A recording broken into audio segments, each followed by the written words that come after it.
SM Store, amanah dalam muamalah.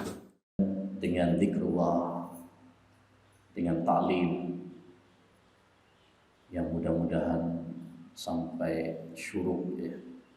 Lalu kita bisa menyambungnya dengan sholat syuruk 2 rakaat agar kita masuk dalam bagian hadis Nabi Muhammad sallallahu alaihi wasallam, man shallal ghadata fi jama'ah summa jalasa yadhkurullah hatta tatlu'a asy-syams summa shalla rak'atain kanat lahu ajrun ka ajri hajjatin wa umrah tamah tamah tamah. Kata Nabi alaihi salatu wassalam, barang siapa yang sholat subuh secara berjamaah, apalagi hari Jumat seperti ini, dalam hadis riwayat Al-Baihaqi yang disahihkan oleh Syekhul Albani rahimahullah, kata Nabi alaihi salatu wassalam, inna afdalas salawati indallah salatus subhi yaumal jum'ati fi jama'ah. Sesungguhnya sholat yang paling utama di sisi Allah SWT adalah sholat subuh pada hari Jumat secara berjamaah. Lebih-lebih ditambahi lagi dengan taklim seperti ini. Ya, Nabi mengatakan siapa yang sholat subuh secara berjamaah, kemudian dia duduk berzikir kepada Allah Subhanahu wa Ta'ala, dan kita ngaji seperti ini termasuk bagian dari zikrullah. Karena kita diingatkan dengan ayat-ayat Al-Quran, diingatkan tentang akhirat, diingatkan tentang kematian, diingatkan untuk berlomba-lomba beramal saleh, diingatkan untuk menjauhi dosa dan maksiat. Berarti ini termasuk dari bagian dari zikir kepada Allah SWT. Barang siapa yang salat subuh secara berjamaah, kemudian dia duduk berzikir kepada Allah sampai terbit matahari. Kemudian setelah itu dia sholat 2 rakaat. Ini yang disebut dengan sholat syuruk. Dan sholat syuruk adalah termasuk bagian dari sholat duha. Ya, awal waktu sholat duha. Kecuali dia akan mendapatkan pahala seperti pahala haji dan umrah. Sempurna, sempurna, dan sempurna. Masya Allah. Ya, walau mungkin nggak bisa haji, umroh, ya, apalagi karena corona gini, ditunda 2 kali sudah hajinya. Tapi kita masih bisa mendapatkan pahala haji dan umroh. Ya, diantaranya adalah tadi, yaitu mengamalkan hadis yang mulia ini. Maka semoga Allah SWT memberkahi pagi kita, karena kita memulai aktivitas pagi ini dengan amal saleh. Nabi bersabda, Allahumma barik li ummati fi bukuriha. Ya Allah, berkahi umatku di waktu paginya. Kaum muslimin wal muslimat yang semoga dirahmati oleh Allah Subhanahu wa Ta'ala, menggapai cinta Allah Subhanahu wa Ta'ala adalah dambaan setiap muslim dan muslimah. Karena jika Allah Subhanahu wa Ta'ala telah mencintai seorang hamba, tidak ada lagi yang kita inginkan.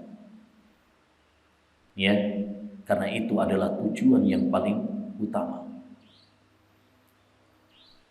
Nabi Shallallahu alaihi wasallam mengajarkan kepada kita suatu doa. Allahumma inni as'aluka hubbak wa hubba man yuhibbuk wal amal alladhi yuballighuni hubbak. Ya Allah, aku meminta kepadamu cintamu dan cinta orang-orang yang mencintaimu, dan amalan yang bisa mengantarkanku kepada cintamu.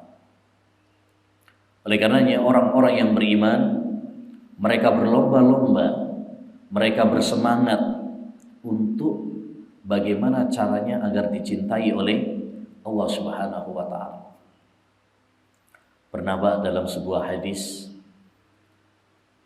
ketika Nabi SAW dalam perang Khaybar, Nabi SAW pernah mengatakan kepada para sahabat, la u'tiyanna rayata ghadan rajulan yuhibbu Allah wa rasulahu wa yuhibbu Allah wa rasuluhu.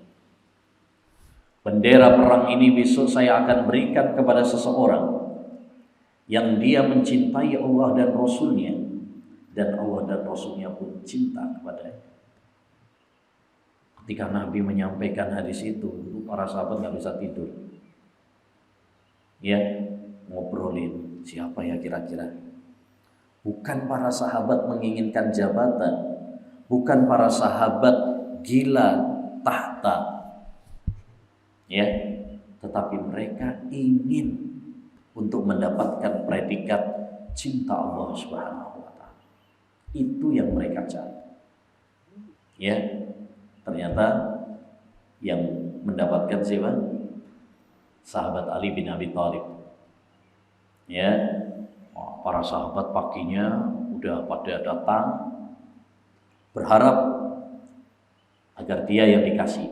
Bahkan Umar bin Khattab pernah mengatakan, saya nggak berharap untuk mendapatkan bendera, ya, kecuali saat itu aja. Karena motivasi dari Nabi tadi, ya, rekomendasi dari Nabi SAW tadi.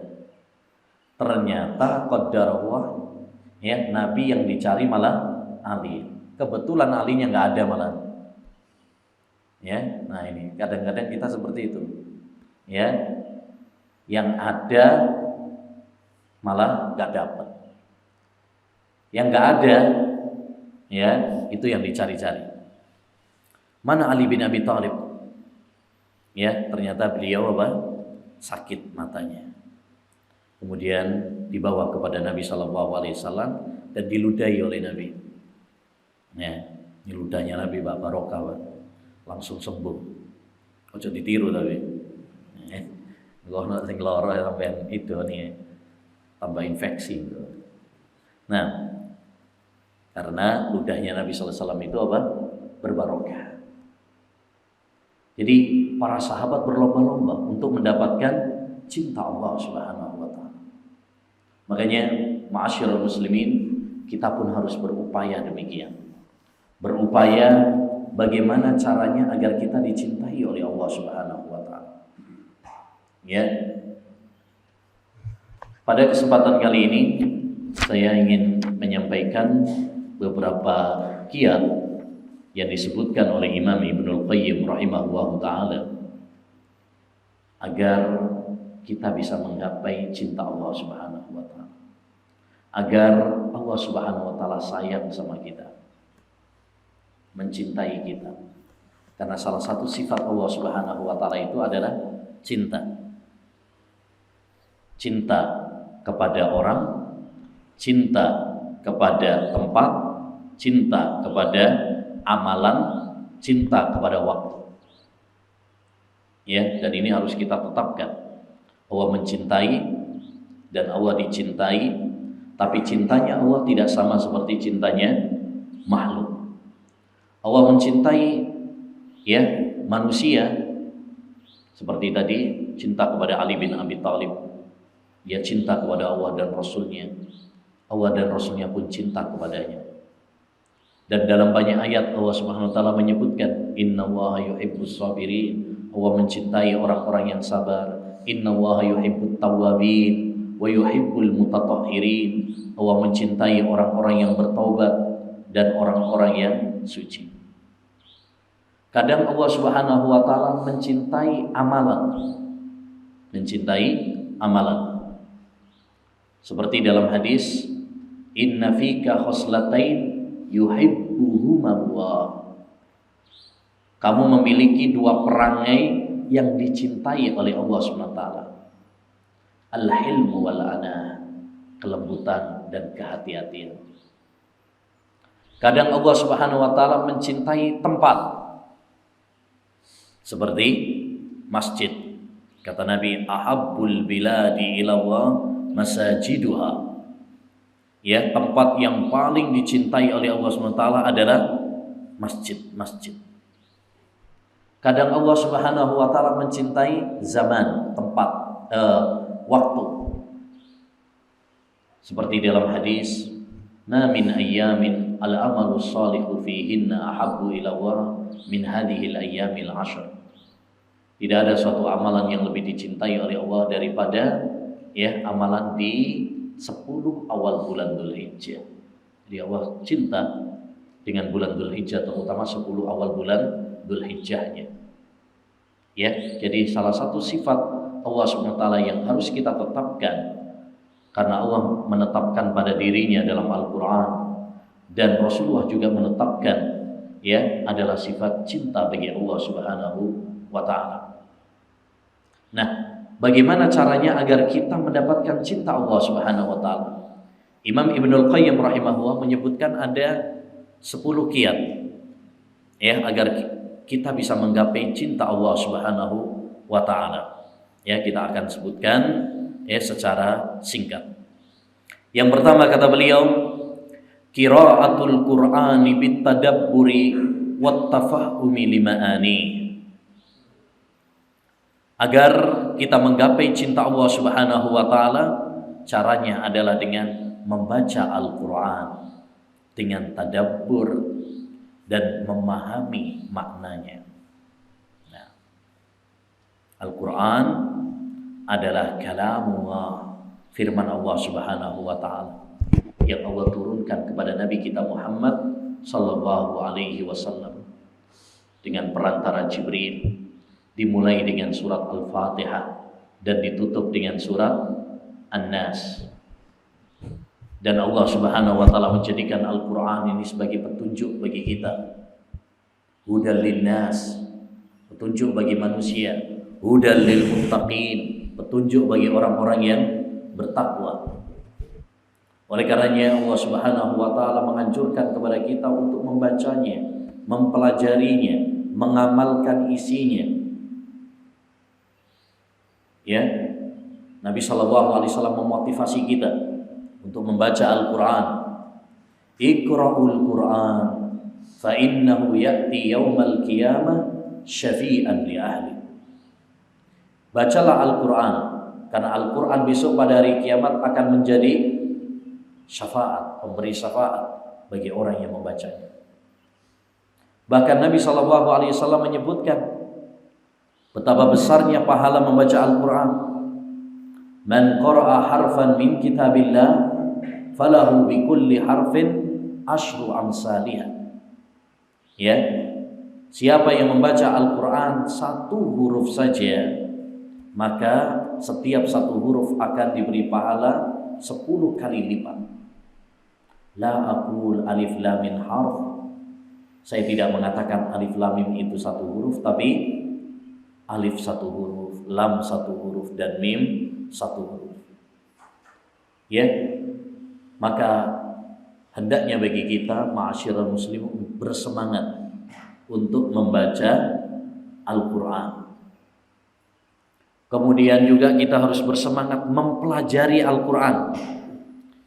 Bukan hanya mempelajari bisa baca Al-Quran saja, tetapi lebih daripada itu kita mempelajari apa? Artinya, tafsirnya. Kata Nabi alaihi salatu wassalam, khairukum man ta'allama al-Qur'ana wa 'allamahu. Sebaik-baik kalian adalah yang mempelajari Al-Qur'an dan yang mengajarkan. Mempelajari Al-Qur'an bukan mempelajari tajwidnya saja, yang penting sudah bisa baca ya wes. Enggak. Kita mempelajari membacanya agar kita bisa mendapatkan pahala dengan membaca Al-Quran. Tapi ada yang lebih penting daripada itu, yaitu kita mempelajari artinya, maknanya, tafsirnya. Kemudian kita amalkan, kita renungkan, kita jadikan pedoman dalam hidup ini. Karena Allah Subhanahu wa Ta'ala menurunkan Al-Quran bukan hanya sekedar untuk pajangan. Al-Quran bukan untuk sebagai jimat, ditempel di rumahnya, pentuyul nggak masuk. Bukan itu tujuan Allah menurunkan Al-Quran. Kitabun anzalnahu ilaika mubarak liyadabbaru ayatihi waliyatadzakkara ulul albab. Inilah Al-Quran yang kami turunkan kepadamu wahai Muhammad, agar mereka merenungi Al-Quran dan agar orang-orang yang cerdas mengambil pelajaran darinya. Ya.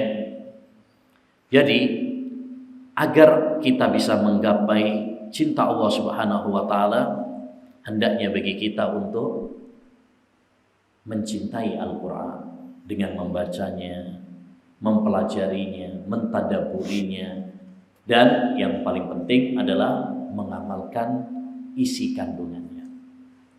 Dulu pernah ada salah seorang sahabat, setiap kali ngimami mesti baca surat Al-Ikhlas. Pokoknya baca surat apa saja mesti ditutup dengan surat Al-Ikhlas. Akhirnya ditanyakan hal itu kepada Rasulullah SAW. Maka Rasulullah mengatakan, tanyakan sama dia, kenapa dia melakukan hal itu.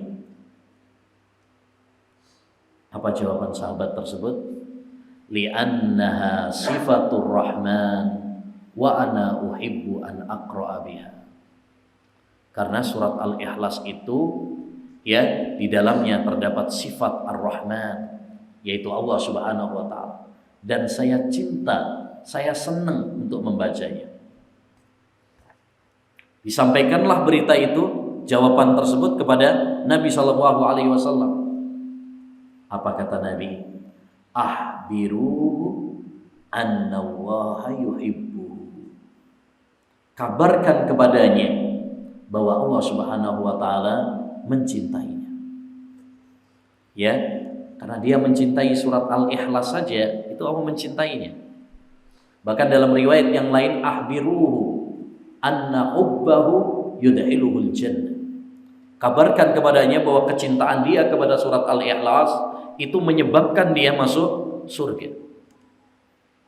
Kalau mencintai surat Al-Ikhlas saja bisa menjadi sebab, faktor agar kita meraih, menggapai cinta Allah Subhanahu wa taala, lantas bagaimana kalau kita mencintai semua surat di dalam Al-Quran? Kata sahabat Abdullah bin Mas'ud, man ahabbal Quran fahuwa yuhibbullaha wa rasulah. Siapa yang mencintai Al-Quran berarti dia mencintai Allah dan Rasulnya. Maka sekali lagi, mari ma'asyiral muslimin rahimani wa rahimakumullah, kita perhatian dengan Al-Quran. Jangan biarkan Al-Quran berdebu karena tak pernah kita buka. Jangan pernah acuh terhadap Al-Quran. Jangan sampai waktu kita lebih banyak dengan media sosial, dengan HP, kita buka berjam-jam, tapi Al-Quran kita lalaikan. Sahabat Utsman bin Affan radhiyallahu anhu pernah mengatakan, wallahi law tahurat qulubukum ma syabi'at an kalami rabbikum. Demi Allah, seandainya hati kalian bersih, bening, suci dari noda-noda, dari kotoran-kotoran hati, niscaya dia tidak akan pernah merasa kenyang dari kalamullah, yaitu Al-Quran. Artinya kurang terus. Makanya disebutkan dalam biografinya beliau bahwasanya Utsman bin Affan itu pernah mengatakan, tidak ada satu hari pun yang berlalu pada diri saya kecuali saya membaca Al-Quran. Artinya sesibuk apapun beliau, dia akan menyempatkan dirinya membaca Al-Quran. Maka mari kita peduli terhadap Al-Quran. Kita sempatkan waktu kita paksa diri kita ini untuk membaca Al-Quran. Banyak di antara kaum muslimin masih jarang yang membaca Al-Quran. Bahkan masih banyak yang gak bisa baca Al-Quran.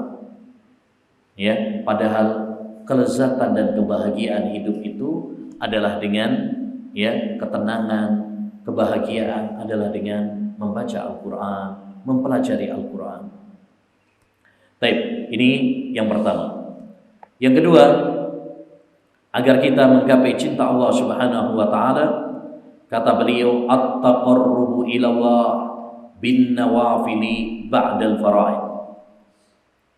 Mendekatkan diri kepada Allah Subhanahu wa taala dengan amalan-amalan sunnah setelah yang wajib. Jadi yang wajib dulu, kemudian dia tambahi dengan amalan-amalan sunnah. Sebagaimana dalam hadis yang masyhur dikenal oleh para ulama dengan hadisul wali, hadis tentang wali, di mana Nabi SAW bersabda, "Man 'adali waliyan faqad adantuhu bil harb." Siapa yang membenci waliku, kekasihku, dan wali Allah itu adalah siapa? Orang-orang yang beriman dan bertakwa. Itulah wali-wali Allah. Ala inna awliya Allah la khaufun alaihim wa la hum yahzanun alladzina amanu wa kanu yattaqun. Ketahuilah bahwasanya wali-wali Allah Subhanahu wa taala itu tidak ada rasa takut dan kesedihan bagi mereka, yaitu orang-orang yang beriman dan bertakwa kepada Allah. Makanya kata Syekhul Islam, man kana mu'minan taqiyan kana lillahi waliyan. Kata Syekhul Islam dalam kitabnya Al-Furqan baina awliya'ir rahman wa awliya'ish syaitan, pembeda antara wali Allah dengan wali syaitan. Kata beliau, ya, siapa yang beriman dan bertakwa, dialah wali Allah Subhanahu wa taala. Setiap yang beriman dan bertakwa, berarti jumlahnya enggak terbatas cuma 9 atau ini enggak. Ya, semua yang beriman dan bertakwa, baik laki-laki maupun perempuan. Ya, apapun titelnya, apapun gelarnya, ya, kalau dia beriman dan bertakwa kepada Allah Subhanahu wa taala, dialah wali Allah Subhanahu wa taala. Innal ladzina amanu wa 'amilus shalihat sayaj'alu lahumur rahmanu wudda. Sesungguhnya orang-orang yang beriman dan beramal saleh, maka Allah Subhanahu wa taala akan menjadikan untuk mereka kecintaan. Kalau kita ingin menjadi wali-wali Allah, maka syaratnya ini, yaitu beriman, ya, bertakwa kepada Allah Subhanahu wa taala. Ya, itu wali-wali Allah. Bukan wali Allah itu yang, ya, yang bisa terbang, yang, ya, enggak mempan dibacok, ya. Apalagi bukan wali Allah juga orang yang gila, ya. Nah, baik. Lanjutnya, Nabi SAW mengabarkan tentang Allah SWT. Ini hadis qudsi, yaitu Nabi mengabarkan tentang Allah Subhanahu wa taala. Kata Allah Subhanahu wa taala selanjutnya, "Wa ma taqarraba ilayya 'abdi bi syai'in ahabba ilayya mimma aftaradtuhu alaihi." Tidaklah seorang hambaku mendekatkan diri kepadaku dengan suatu amalan yang lebih aku cintai daripada apa yang aku wajibkan padanya. Jadi amalan yang paling dicintai oleh Allah adalah yang wajib. Salat 5 waktu, puasa Ramadan, ya, zakat bagi yang mampu, haji bagi yang mampu. Ini yang paling dicintai oleh Allah SWT, yang wajib-wajib dulu. Makanya jangan sampai kita semangat melakukan sunnah tapi malah meninggalkan yang wajib. Ya, ini orang-orang yang tertipu, ya, orang-orang yang tertipu. Dahulu disebutkan oleh Al-Hafidh Ibnu Hajar Al-Asqalani dari seorang ulama, suatu ungkapan yang sangat indah. Beliau mengatakan, man saghalahu al-fardu anin nafli, ya, fahuwa ma'dzur, wa man saghalahu an-naflu anil fardi fahuwa maghrur. Siapa yang sibuk melakukan yang wajib sehingga gak sempat melakukan yang sunnah, diberi udzur. Itu diberi udzur, ya, karena dia sibuk dengan yang wajib. Makanya kita kalau misalkan sudah didirikan sholat wajib, dahulukan yang wajib. Jangan melakukan sholat sunnah malah. Idza uqimatis shalah fala sholata illal maktubah. Jika diqomati salat, maka tidak ada salat kecuali yang wajib, karena yang wajib prioritas. Ya. Dan barang siapa yang sibuk melakukan perkara sunnah, melalaikan yang wajib, fahuwa maghrur, maka dia adalah orang yang tertipu. Jadi dahulukan, prioritaskan yang wajib terlebih dahulu. Kalau yang wajib sudah kita lakukan, wala yazalu 'abdi yataqarrabu ilayya bin nawafili hatta uhibbahu. Ya. Dan senantiasa hambaku mendekatkan diri kepadaku dengan perkara-perkara sunnah, amalan-amalan sunnah, sehingga aku pun mencintai dia. Jadi salah satu kiat agar kita dicintai oleh Allah Subhanahu wa taala adalah dengan semangat melakukan amalan-amalan sunnah setelah yang wajib. Dan termasuk hikmah Allah Subhanahu wa taala, amalan-amalan yang wajib ada sunnahnya. Salat 5 waktu ada sunnahnya. Ada salat qobliyah, ba'diyah, ada salat malam, ada salat duha. Puasa Ramadan, puasa ada sunnahnya juga. Ada puasa 6 hari bulan Syawal, ada puasa Arafah, ada puasa Asyura, ada puasa Daud, Senin Kemis, dan lain sebagainya. Zakat wajib, tapi ada yang sunnah, yaitu sedekah. Haji wajib, tapi ada yang sunnah, yang lebih dari sekali, yang umroh.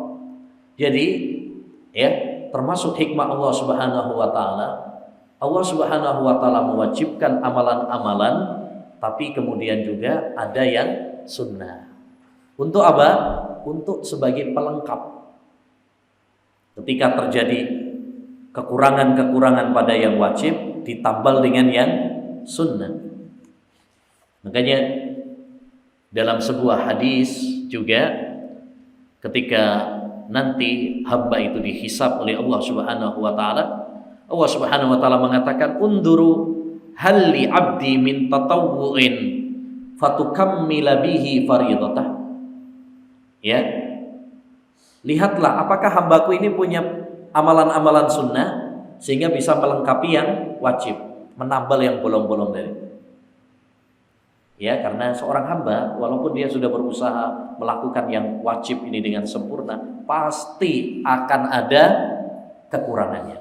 Sholat 5 waktu misalnya, kita berusaha untuk khusyuk, tumakninah dan sebagainya, tetap pasti akan ada kekurangannya. Makanya setelah sholat, di antara petunjuk Nabi sallallahu alaihi wasallam setelah sholat adalah apa?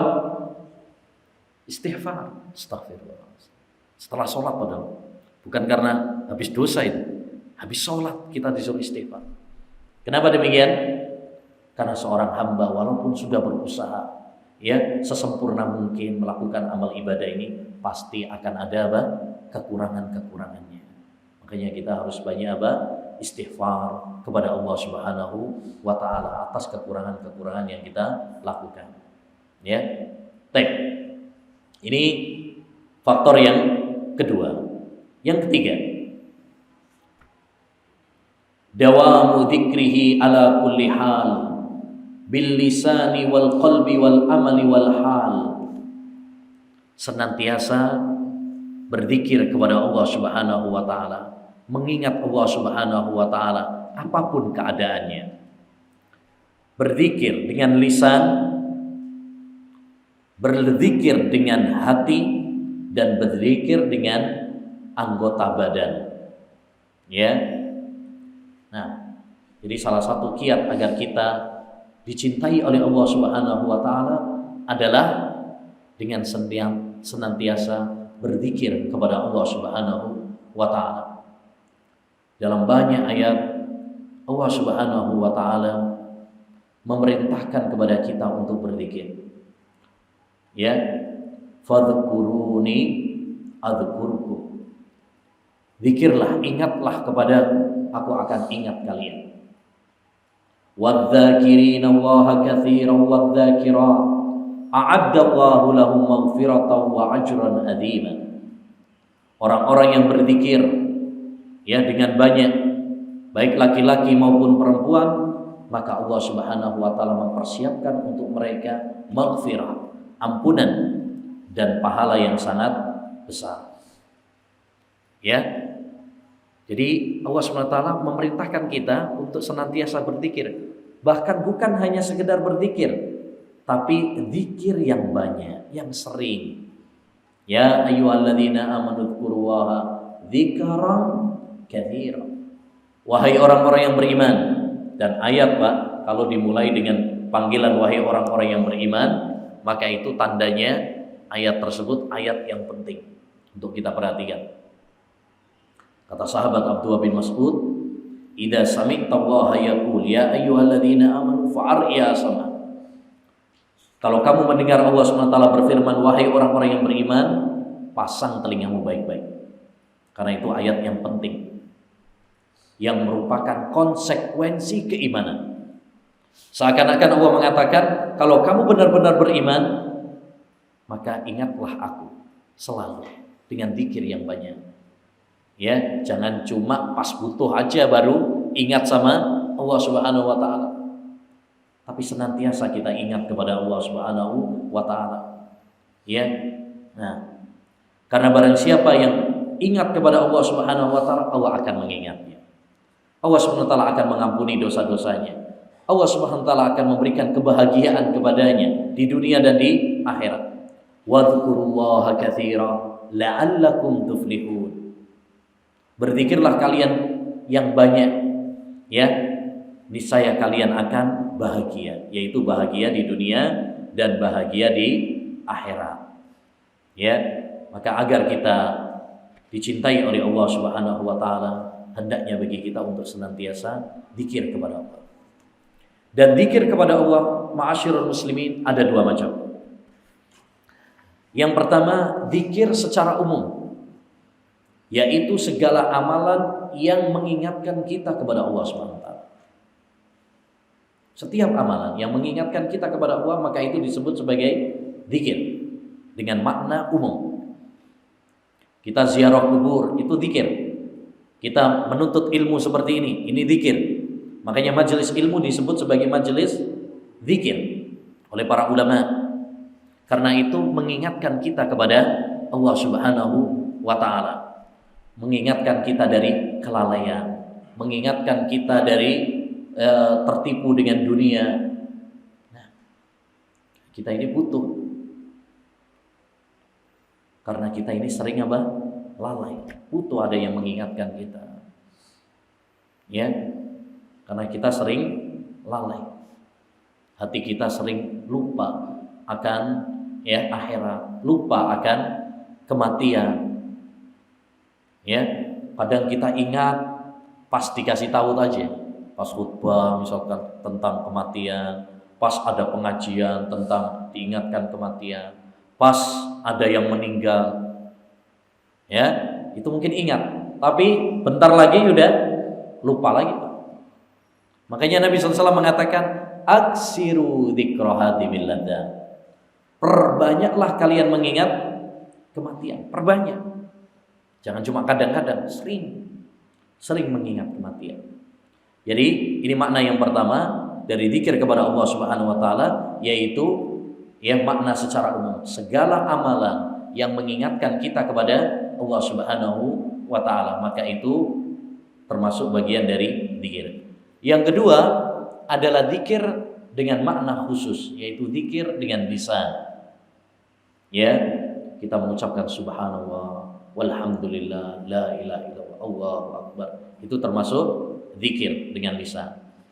Dan zikir dengan lisan yang paling afdal adalah membaca Al-Quran. Seperti tadi yang sudah kita bahas, ya, keutamaan-keutamaan membaca Al-Quran yang begitu banyak. Demikian juga termasuk bagian dari zikir adalah zikir-zikir yang dianjurkan, dicontohkan oleh Rasulullah SAW. Ya, zikir setelah sholat, zikir pagi petang, ya. Demikian juga ya zikir banyak ya, doa zikir yang ditulis oleh para ulama ya. Seperti Imam Nawawi punya kitab Al-Adhkar, zikir-zikir. Ya, Imam Ibnul Qayyim punya buku Al-Wabilus Shayyib. Ada juga Imam Syekhul Islam Taimiyah punya buku Al-Kalimut Thayyib. Ini buku-buku yang membahas tentang apa? Zikir, atau buku saku yang ya yang syarat dengan faedah Hisnul Muslim. Zikir dan doa dan zikir. Ya, kecil yang sudah diterjemahkan juga banyak, bahkan sering kali dibagikan juga, itu penting. Ya, maka seorang muslim hendaknya apa? Memperhatikan masalah zikir-zikir ini. Ya, dan subhanallah Pak, kita ini kalau mau mempraktekkan zikir yang sudah diajarkan oleh Nabi saja, udah pegel ya. Mulai dari bangun tidur sampai tidur lagi itu komplit. Bangun tidur ada zikirnya, ya masuk toilet ada, keluar ya ada, makan ada, sebelum makan, setelah makan ada, ya turun hujan ada, pokoknya banyak sekali. Makanya tidak perlu bagi kita untuk ya mengamalkan zikir-zikir yang enggak ada dalilnya, atau ada dalilnya tapi tidak sahih dari Nabi Shallallahu Alaihi Wasallam, hadis-hadis palsu misalnya, nggak perlu. Ngamalin yang sahih aja wis pegel, ya belum tentu kita hafal semuanya yang sahih itu. Terus ngapain ngamalin yang nggak sahih? Kata Imam Ibnul Mubarak, fi sahihil mangkul sughlun an sakimihi. Ya, kita mengamalkan yang sahih itu sudah menyibukkan daripada yang nggak sahih. Maksudnya kita mempraktekkan yang sahih saja itu udah sibuk, udah capek. Belum tentu kita bisa mempraktekkan semuanya. Maka tidak perlu kita mengamalkan yang tidak sahih. Selanjutnya yang keempat, agar kita menggapai cinta Allah Subhanahu wa taala, itharu mahabihi ala mahabika inda ghalabatil hawa.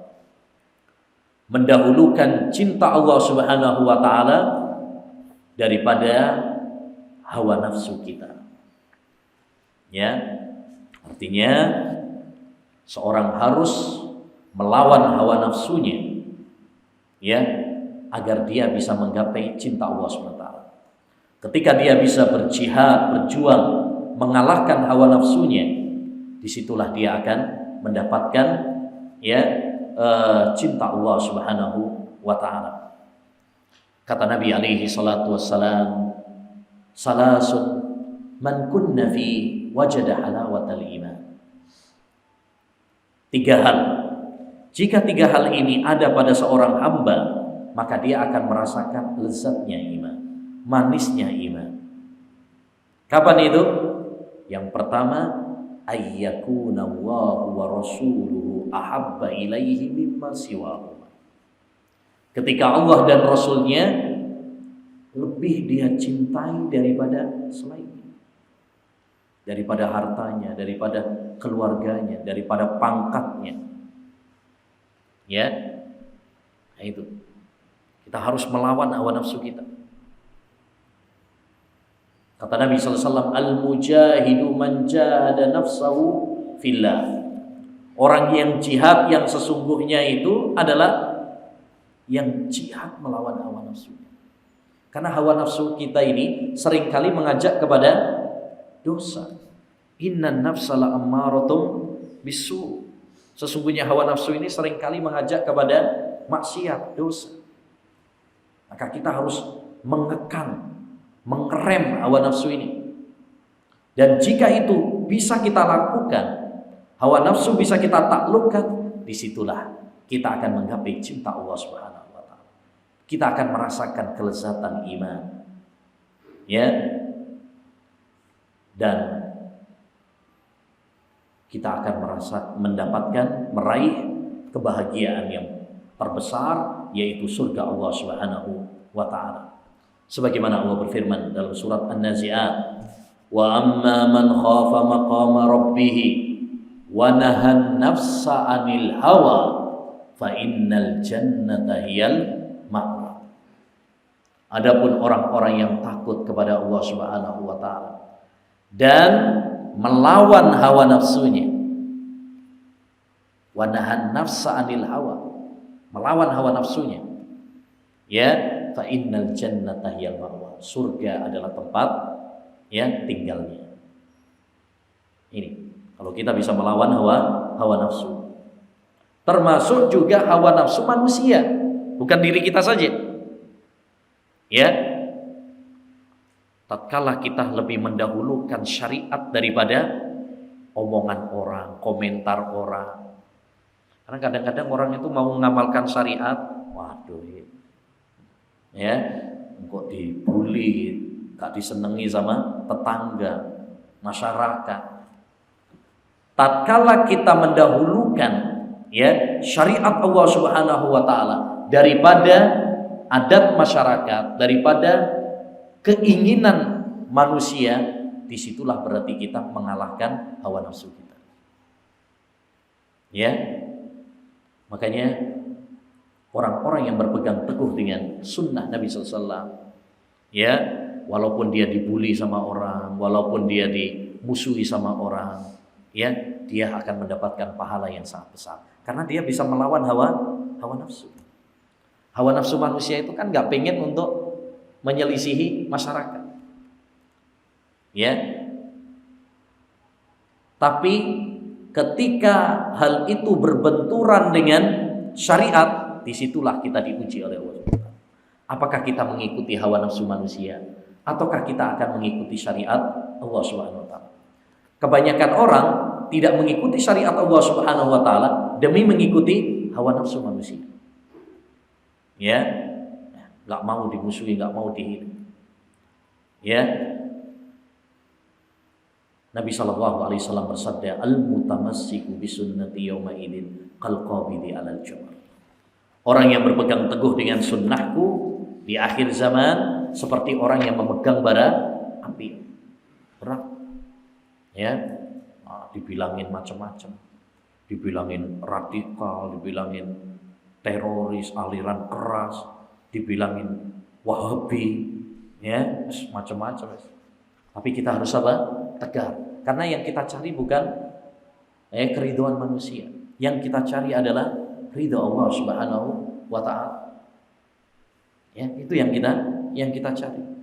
La tazalu ta'ifatun min ummati zahirina 'alal haqq la yadurruhum man khadhalahu wala man khalafahu hatta ya'tiya amrullah. Akan senantiasa ada ya segolongan dari umatku yang tetap tegar di atas kebenaran, tidak membahayakan mereka orang yang mencela mereka, memusuhi mereka, ya, nggak berpengaruh bagi mereka, cuek mereka, ya, karena mereka nggak peduli dengan omongan orang, komentar orang.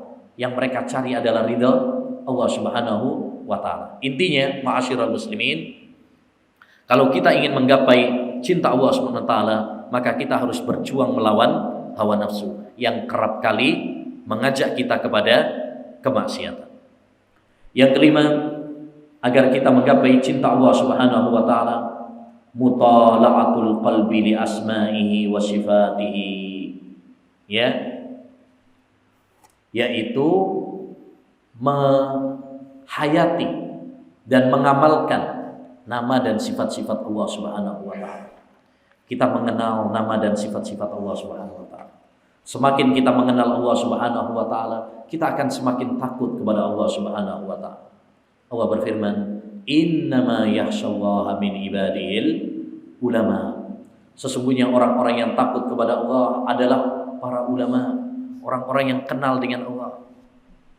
Kata para ulama ussalaf, "Man kana ya billahi a'raf kana lillahi ahwaf." Siapa yang semakin mengenal Allah Subhanahu wa taala, ya, dia akan semakin takut kepada Allah Subhanahu wa taala. Ketika kita misalkan tahu bahwa di antara nama Allah Subhanahu wa taala adalah As-Sami'ul Basir, Maha mendengar lagi melihat. Berarti apa? Konsekuensinya kita akan berhati-hati dalam bertutur kata. Karena Allah dengar, walaupun sampean bisik-bisik, ya, tetangga, teman, bahkan keluarga mungkin gak dengar, tapi ingat Allah Subhanahu wa taala dengar. Ya, demikian juga Al-Basir, Allah Maha melihat. Walaupun di tengah malam gelap sendirian, gak ada yang tahu, Allah Subhanahu wa taala Maha mengetahui. Kalau itu kita tanamkan pada diri kita, maka kita akan menjadi orang-orang yang bertakwa kepada Allah Subhanahu wa taala dimanapun berada. Ya, dimanapun berada. Apalagi pada zaman kita sekarang, Pak. Ujian, cobaan pada zaman kita sekarang ini luar biasa. Kita dipermudah untuk melakukan maksiat itu, dipermudah. Kalau kita nggak memiliki ilmu tentang Allah Subhanahu wa taala, nggak mengagungkan Allah Subhanahu wa taala, nggak menghadirkan Allah Subhanahu wa taala pengawasannya, ya, kita akan terjerumus, kita akan dengan mudah terjerumus di dalam jerat-jerat dosa. Ya ayyuhalladzina amanu la yabluwannakumullahu bisyai'im minas shayd tanaluhu aydikum wa rimahukum liya'lamallahu man yakhafu bil ghaib. Wahai orang-orang yang beriman, Allah akan menguji kalian dengan buruan, binatang-binatang buruan yang dengan mudah ditangkap dengan tangan dan senjata kalian. Itu orang-orang yang ihram haji umrah, salah satu larangannya kan apa? Berburu. Dulu para sahabat Nabi dan para sahabat sebelum ihram itu sulit cari buruan. Ketika sudah ihram terlarang, wah, buruan gampang, lalu lalang, Pak. Ya, apa tujuannya? Kata Allah, liya'lamallahu may yakhafu bil ghaib. Agar Allah tahu siapa yang betul-betul takut kepada Allah. Maka ketika Allah memudahkan kita maksiat, itu bukan berarti Allah membolehkan kita, tapi Allah sedang menguji kita. Sekarang orang gampang pakai HP, mau maksiat gampang banget. Ya, buka ini, buka itu. Wah, di kamar sendirian gak ada yang ngerti. Ya, tapi Allah SWT tahu. Maka ini perlu kita hadirkan dalam diri kita agar kita dicintai sama Allah SWT. Makanya orang-orang yang disebutkan oleh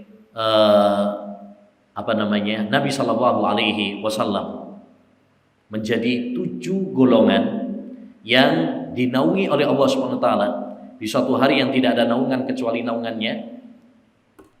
Kalau kita perhatikan hadis-hadis tersebut, rata-rata adalah mereka mengalahkan hawa nafsu mereka dan mereka merasa diawasi sama Allah Subhanahu wa taala. Ada rasa takut yang tertancap di dalam diri mereka. Ya. Nah, jadi penting bagi kita untuk mengenal Allah Subhanahu wa taala, semakin kenal. Mengenal Allah Subhanahu wa taala, nama dan sifat-sifatnya. Ada buku bagus yang ditulis oleh Syekh Abdul Razak, Fiqhul Asma'il Husna. Fikih tentang nama-nama Allah Subhanahu wa taala yang indah. Itu jadi dijelaskan nama-nama Allah ini artinya seperti ini, konsekuensinya seperti ini. Itu penting agar kita semakin kenal sama Allah. Jangan sampai kita nggak kenal sama Allah. Tak kenal maka tak sayang. Apalagi sama Allah Subhanahu wa taala. Semakin kita mengenal Allah, kita akan semakin sayang sama Allah. Kata Nabi, ana a'lamukum billah wa ahsyakum lillah. Saya adalah yang paling berilmu di antara kalian dan paling takut kepada Allah di antara kalian. Maka ilmu yang sebenarnya adalah ilmu yang mengantarkan kita kepada rasa takut kepada Allah Subhanahu wa taala. Selanjutnya yang keenam, musyahadatu birrihi wa ihsani wa alaihi wa ni'amihil batinati wad dhahirah. Kita memperhatikan nikmat-nikmat Allah Subhanahu wa taala, kebaikan-kebaikan Allah Subhanahu wa taala kepada kita. Masya Allah, nikmat Allah kepada kita ini nggak bisa kehitung, Bang. Nah, ini harus selalu kita ingat supaya kita semakin cinta sama Allah SWT. Ya, wa in ta'uddu nikmatallahi la tuhsuha. Andaikan kalian menghitung nikmat Allah SWT, gak bakalan kalian bisa menghitungnya, gak bisa. Seorang ulama pernah mengatakan, orang kalau makan, bisa makan itu, ya, kemudian bisa mengeluarkannya, kata beliau, ya, itu terkumpul padanya 60 macam nikmat. 60 macam nikmat. Itu baru nikmat makan tau. Betapa banyak orang nggak bisa makan. Bahkan orang kaya kadang nggak bisa makan. Lorong, sakit ya. Ya. Duitnya banyak tapi nggak bisa makan. Ya. Baik. Kita bisa mengeluarkannya. Itu juga nikmat dari Allah SWT. Bayangkan kalau makan tapi nggak bisa mengeluarkan. Mules. Ya. Ada seorang teman cerita, kerabatnya itu pernah operasi, Pak. Gara-gara apa? Kayak iso ngentut. Operasi habis 70 juta katanya. Ya. Kita wis Masya Allah, prat-prat gitu. Ya. Nikmat Allah Subhanahu wa taala itu ya. Nikmat Allah Subhanahu wa taala bisa mengeluarkannya. Yang jarang sekali kita apa? Mensyukurinya. Wa qalilum min ibadiya syakur. Jarang sekali di antara hambaku yang bersyukur. Kita sering menganggap itu berlalu begitu aja. Padahal itu nikmat Allah SWT. Ya, nikmat Allah. Jarang yang bersyukur. Karena syukur itu bukan cuma mengatakan alhamdulillah, enggak. Syukur itu kata para ulama dengan 3 hal. Yang pertama, syukur dengan hati, yaitu meyakini bahwa nikmat itu datangnya dari Allah saja, bukan dari yang lain, bukan karena kehebatan kita, tapi semata-mata dari Allah.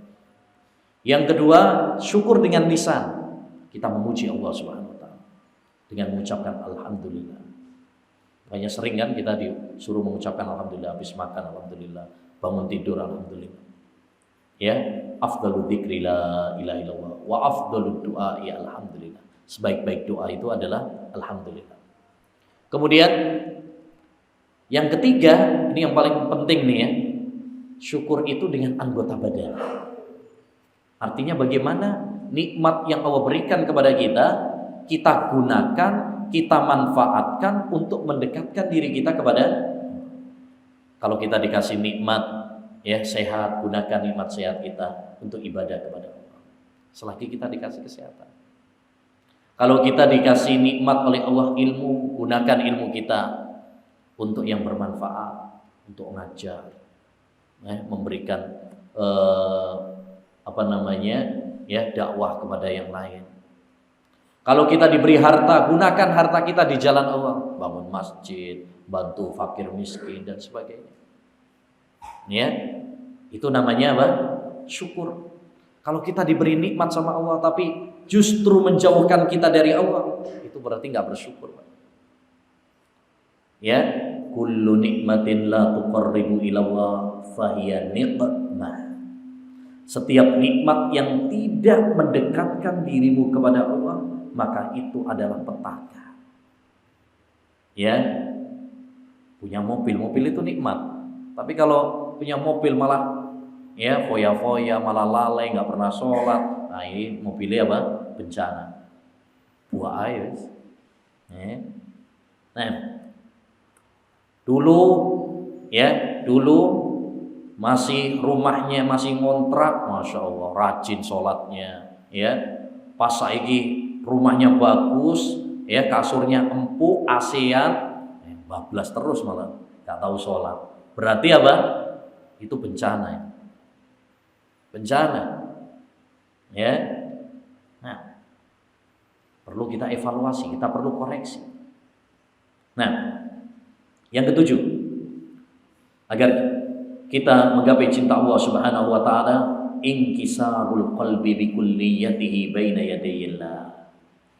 Yaitu kita memusatkan hati kita secara keseluruhan di hadapan Allah Subhanahu wa taala. Artinya konsentrasi, khusyuk ketika kita sedang beribadah kepada Allah SWT.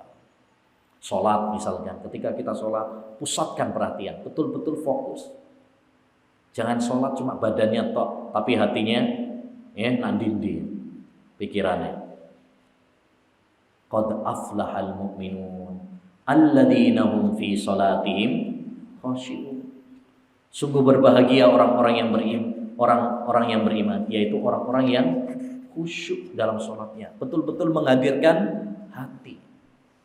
Nah, ini kan sering kita ini sholat, ya, badan nih pada masjid, tapi pikiran nih, hati nih, wah, diingatkan bisnis ini, diingatkan pekerjaan ini.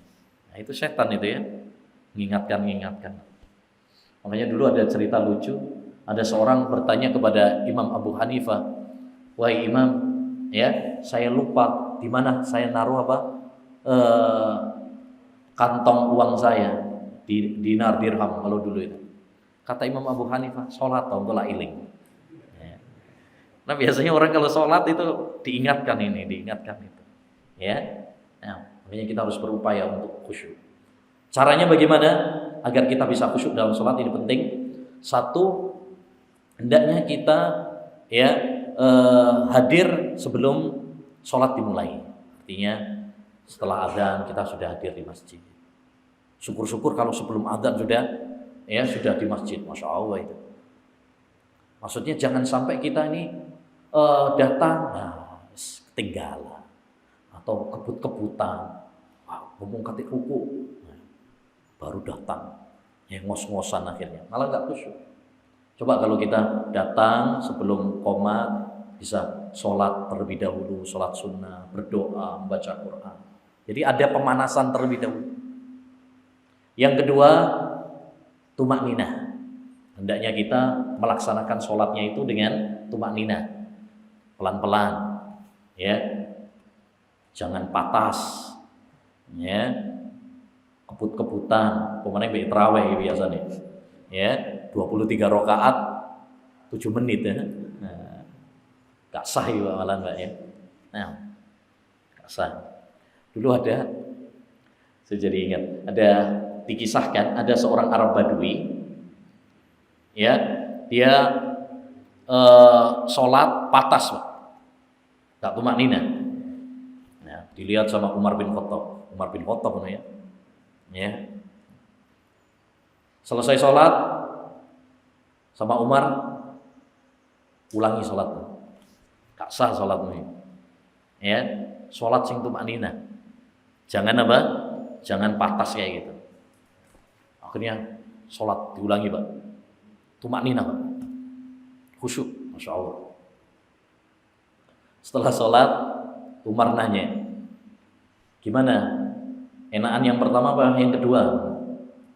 Ya, katanya enakan yang pertama, simpatas juga enak. Ya, kenapa? Karena kalau yang pertama saya tadi itu ikhlas lillahi ta'ala.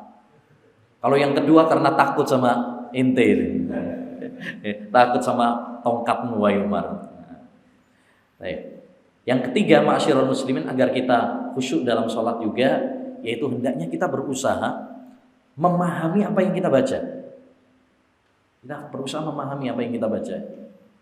Kita baca surat Al-Fatihah, artinya apa? Apalagi kita ini bukan orang Arab, ya. Arab tapi Arab Jawa gitu, ya. Nggak paham bahasa Arab artinya apa, tafsirnya bagaimana. Kita berusaha untuk memahaminya, ya. Nah. Kemudian juga yang keempat, ya, hendaknya bagi kita untuk menghilangkan segala hal yang bisa mengganggu kekhusyuan kita. Makanya Rasulullah SAW pernah mengatakan, la sholata bi hadratit ta'am wala huwa yudafi'ul ahbasa. Ya, tidak ada sholat kalau makanan sudah dihidangkan. Sampean pengen makan tersebut, makanan tersebut sudah disiapkan. Ya, perut kita juga lagi lapar, pengen. Terus adzan. Ya, makan dulu apa sholat dulu? Ya, makan dulu apa sholat dulu? Nah, berarti dahulukan dunia daripada akhirat. Enggak. Ya, kita dahulukan makan dulu bukan karena kita mendahulukan dunia. Justru kita mendahulukan makan supaya kita lebih khusyuk dalam sholatnya. Timbangannya sholat terus mikir, wah tuh mau enak sate ini, malah nggak khusyuk, ya kan? Nah, jadi itu kata Nabi. Wala huwa yudafiul ahbasan. Jangan sholat sambil ngempet BAB sampai merem-merem, ya, malah nggak khusyuk. Jangan.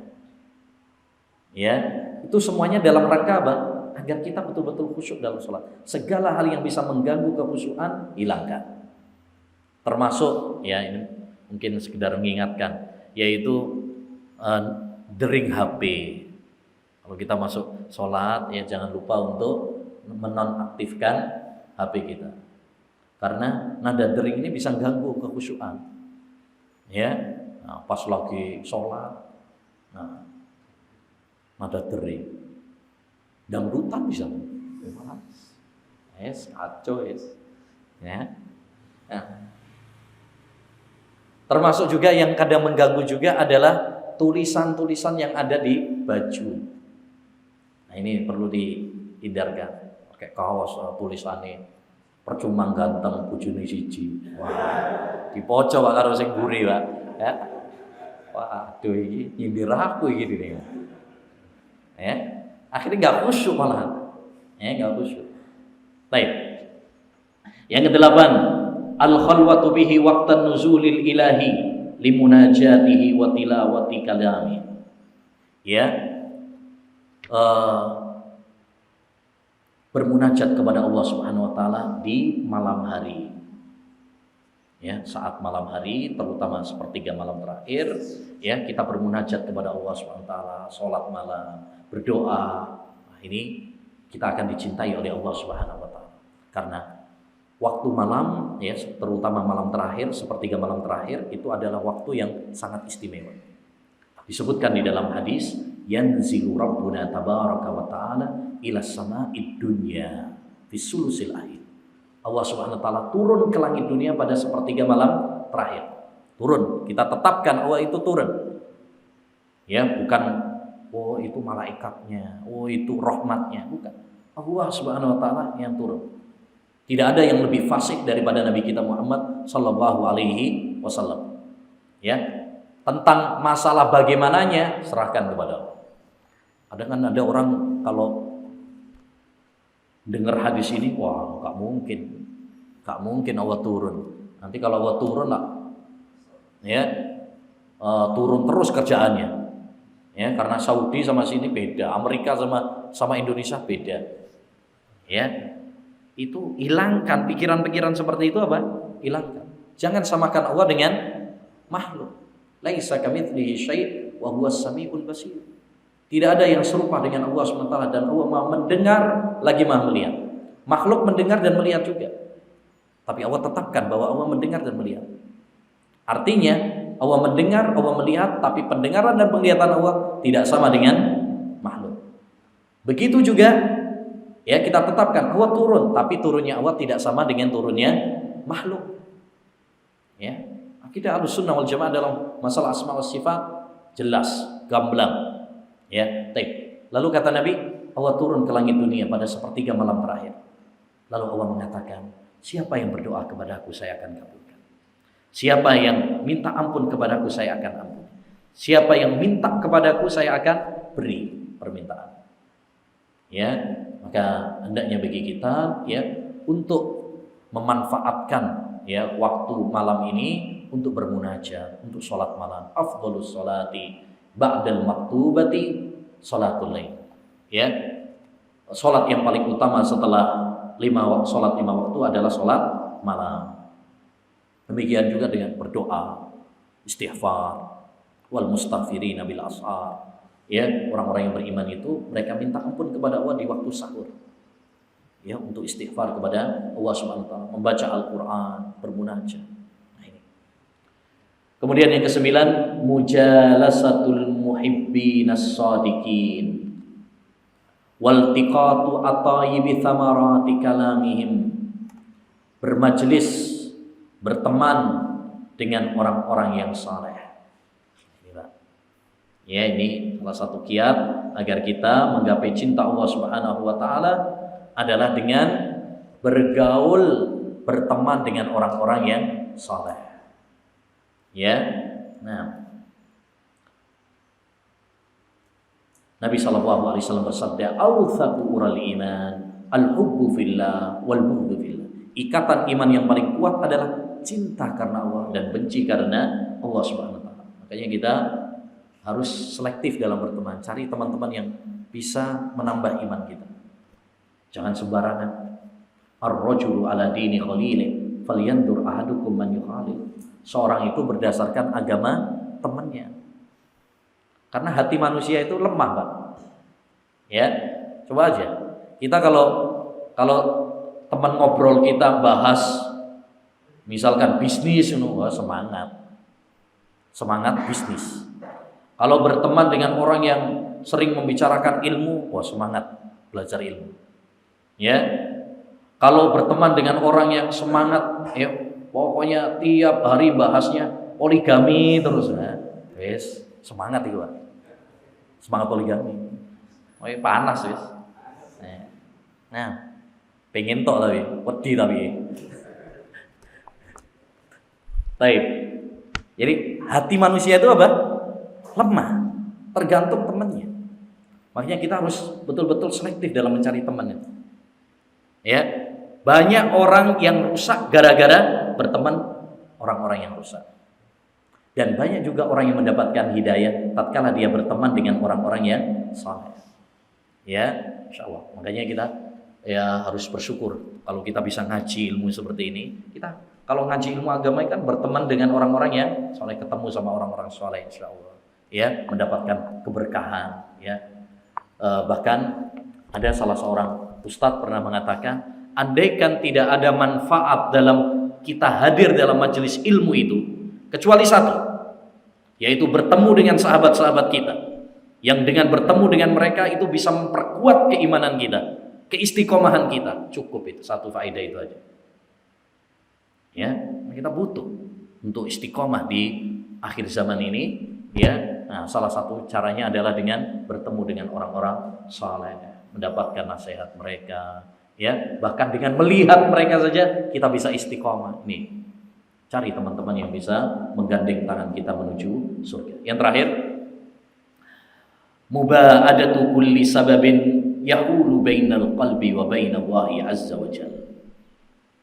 Menjauhi segala sebab yang bisa menghalangi antara hati kita dengan Allah Subhanahu wa taala. Segala hal yang bisa menjauhkan kita dari Allah Subhanahu wa taala, ya, tinggalkan. Apa yang bisa menjauhkan kita dari Allah Subhanahu wa taala? Ya, penyakit-penyakit hati.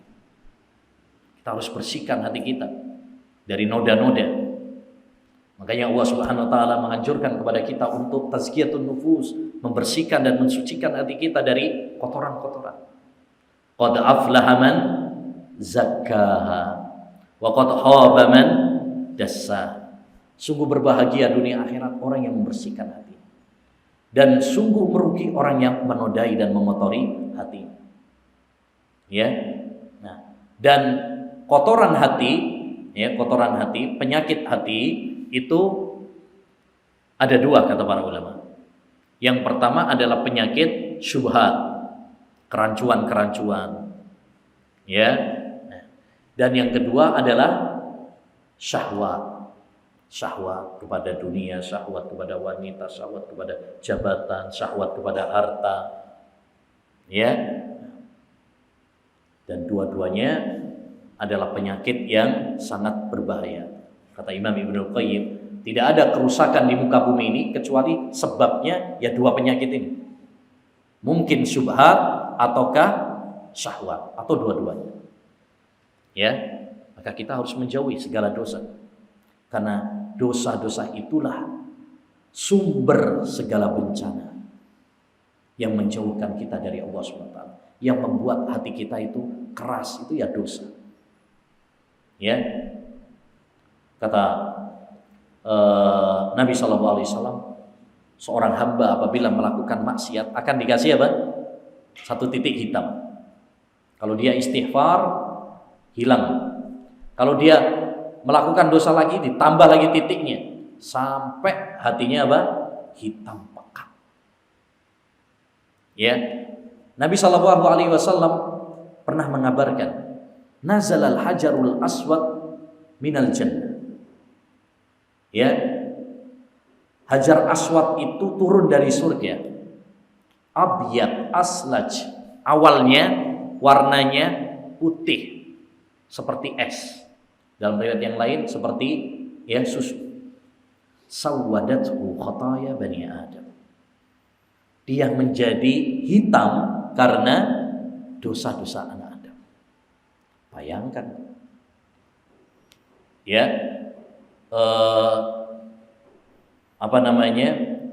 Batu hajar aswad saja yang keras, yang awalnya putih itu bisa menjadi hitam karena dosa. Apalagi hati manusia. Semoga Allah Subhanahu wa taala mengampuni dosa-dosa kita, dan semoga Allah Subhanahu wa taala menjadikan kita termasuk hamba-hamba yang dicintainya. Amin ya rabbal alamin. Demikian ma'asyiral muslimin, 10 kiat untuk meraih cinta Allah Subhanahu wa taala, seperti yang disampaikan oleh Imam Ibnul Qayyim rahimahullah dalam kitabnya Madarijus Salikin. Itu yang bisa disampaikan, mudah-mudahan bermanfaat bagi kita semuanya, dan semoga kita diberi kekuatan dan kemudahan oleh Allah untuk mengamalkannya. Amin ya rabbal alamin. Subhanakallahumma bihamdika asyhadu an la ilaha illa anta astaghfiruka wa atubu ilaik. Assalamualaikum warahmatullahi wabarakatuh.